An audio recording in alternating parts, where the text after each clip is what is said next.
안녕하세요. 바이오북입니다.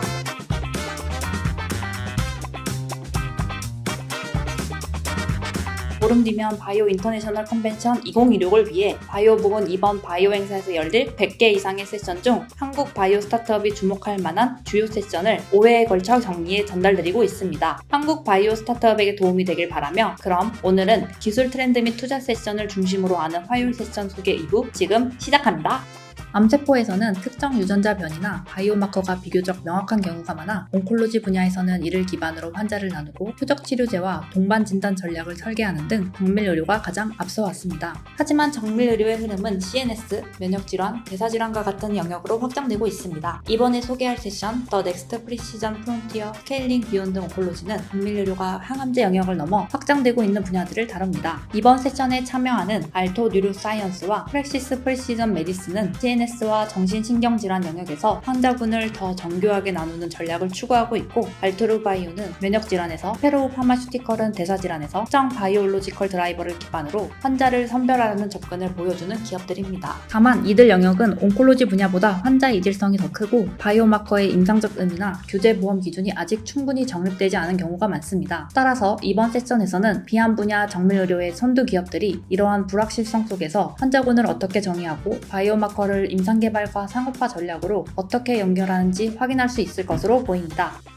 GLP-1 기반 비만 치료제는 이제 대중들에게도 너무나 친숙한 분야입니다. 이미 거대한 시장이 형성되었고 글로벌 제약사와 바이오텍 모두 이 시장을 중심으로 치열하게 움직이고 있습니다. 그럼에도 불구하고 이번에 소개할 세션 Beyond GLP-1 New Mechanism and Modality for Metabolic Disease는 비만 치료제 시장의 다음 경쟁 구도를 논의합니다. 구성을 보면 앞으로의 비만 치료제 경쟁은 적응증 확장, 병용 전략, 장기 유지요법, 근육 보존, 지방 분포 개선 등 기존 GLP-1 치료제가 남긴 빈칸을 어떻게 채울 것인가가 중요한 논의가 될 것이 명백해 보이네요. 이번 세션을 통해 단순히 기존 시장을 후발주자로 따라가며 경쟁하는 전략이 아니라 이미 형성된 거대한 시장과 함께 성장할 수 있는 지점을 찾는 전략에 대해 힌트를 얻어보면 좋겠습니다.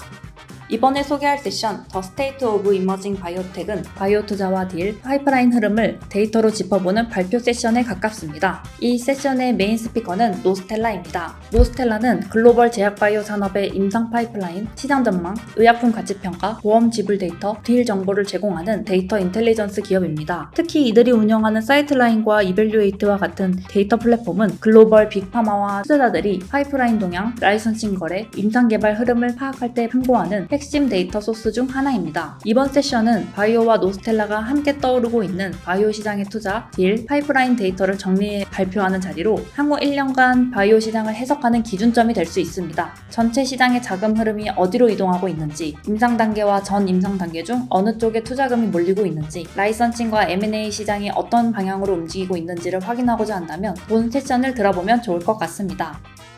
이번에 소개할 세션 Translating Innovation Across Borders는 한국 바이오 스타트업에게 가장 직접적인 세션 중 하나가 될 것으로 보입니다. 한국 기업이 해외 진출을 염두에 둘 때 가장 먼저 고려하게 되는 글로벌 바이오텍 허브들이 대거 참여하기 때문입니다. 랩센트럴과 CIC는 바이오 스타트업이라면 한 번쯤 들어보셨을 텐데요. 랩센트럴은 보스턴 캔달스퀘어를 중심으로 운영되는 대표적인 바이오 스타트업 인큐베이터로 초기 바이오텍이 연구공간, 투자자 빅파마 접점을 확보하는 데 중요한 역할을 해온 기관입니다. CIC 역시 보스턴, 케임브리지, 필라델피아뿐만 아니라 유럽과 아시아까지 연결된 글로벌 혁신 캠퍼스 운영기관으로 단순한 공유 오피스가 아니라 스타트업이 해외 생태계에 진입하는 게이트웨이에 가깝습니다. 쇼난 아이파크는 타케다의 연구소를 개방형 바이오 혁신 허브로 전환한 일본의 대표적인 사이언스 파크이고 후지모토상은 타케다 출신으로 아이파크를 이끌며 한국 중소벤처기업부, 충북 창조 경제혁신센터, 오송바이오 클러스터 등과의 협력에도 직접적인 역할을 해온 인물로 볼 수 있습니다. 이번 세션 자체는 글로벌 바이오 허브들이 국경을 넘어 바이오 스타트업을 지원하는 협력 시스템을 어떻게 구축할 것인지 논의하는 자리일 것으로 예상되지만 우리 기업은 보스턴, 샌프란시스코, 일본, 홍콩, 유럽 중 어느 클러스터와 가장 잘 맞는지 그리고 어느 허브를 통해 투자자, 빅파마, 규제기관, 임상 제조 파트너와 가장 효율적으로 연결될 수 있는지를 확인하는 것이 중요할 것 같습니다. 이번에 소개할 세션 Crisis Can Be Opportunity를 이해하기 위해서는 먼저 FDA 리폼이 단순히 규제를 완화하자는 논의가 아니라는 점을 먼저 볼 필요가 있습니다. 미국 FDA는 오랫동안 글로벌 신약 개발의 기준점 역할을 해왔지만 최근 신약 개발 방식은 빠르게 달라지고 있습니다. AI 기반 분석, 디지털 바이오마커, 환자 중심 데이터처럼 기존의 전통적 임상시험 자료만으로는 충분히 설명하기 어려운 새로운 증거들이 개발 과정에 들어오고 있기 때문입니다. 반면 규제 심사는 여전히 정해진 문서를 제출하고 심사를 기다리는 방식에 많이 의존해 왔습니다. 여기에 FDA 리더십 변화와 인력 이슈까지 겹치면서 산업계에서는 심사 기준의 일관성과 예측 가능성에 대한 우려도 제기되고 있습니다. 이러한 배경에서 이번 세션에서는 FDA 정책과 규제과학, 법률, 컴플라이언스에 관여해온 인물들이 참여합니다. 따라서 논의는 단순히 규제 완화에 대한 논의보다는 FDA와 기업 간 조기 피드백, 실시간 데이터 교환, 환자 중심 엔드포인트, 규제 불확실성이 투자와 기술 이전에 미치는 영향 등 최근 FDA 규제 이슈를 다루는 세션이 될 것으로 예상됩니다. 오늘 준비한 내용은 여기까지입니다. 도움이 되셨나요? 바이오부문 행사 전, 행사장에서, 그리고 행사 후 바이오 2026의 주요 소식을 지속적으로 전달드릴 예정이니 많은 관심 부탁드립니다. 아래 댓글창에 바이오북 미디어 사이트에 접속하셔서 이번 바이오 USA 세션 타임테이블과 함께 더 자세한 내용도 확인하세요.